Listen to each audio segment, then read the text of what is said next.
Hello!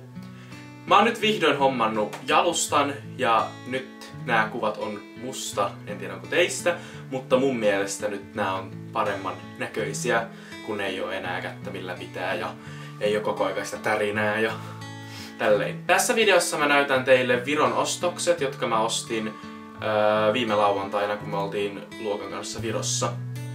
Ja mä en hirveästi shoppailu siellä. Mä shoppailin 2 kaupassa plus sit tietty laivalla tax freeissä. Lähdetään kattoo, että mitä mä ostin. Ensimmäisenä on siis Guess.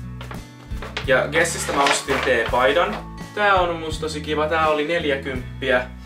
Ja mun koko on M. Ja tää on siis Guessin ihan omasta kaupasta. Et ei oo mistään Stockmannilta tai tällaiselta. Mutta tää on musta tosi kiva. Mulla oli tää tänään koulussa. Ja ei ole vielä mennyt likaseksi. Ja yleensä se on niin, että aina valkoinen menee likaseksi. En tiedä. Toinen kauppa, missä mä kävin, oli Tommy Hilfiger. Ja täältä mä ostin kans. Tää on tämmönen teepaita, mikä niillä oli just tullut muotiin. Tai niihin uutuuksiin. Niin mä päätin sitten katsoa, että tää oli siis... Vaihtoehtona oli tää on mun mielestä tummansininen. Ja toisena vaihtoehtona oli valkoinen, niin mä päätin ottaa tän tumman sinisen. Tääkin oli vaan 40.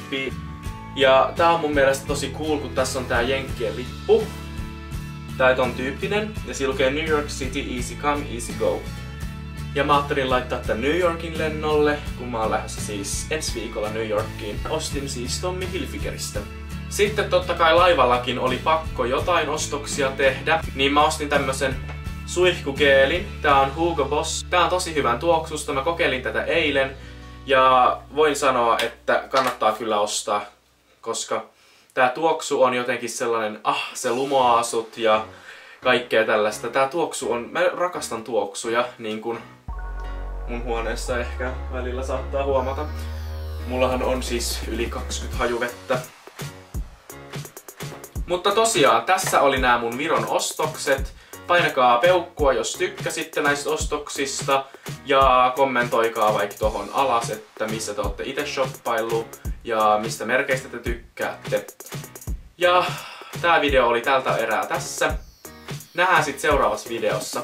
Heippa!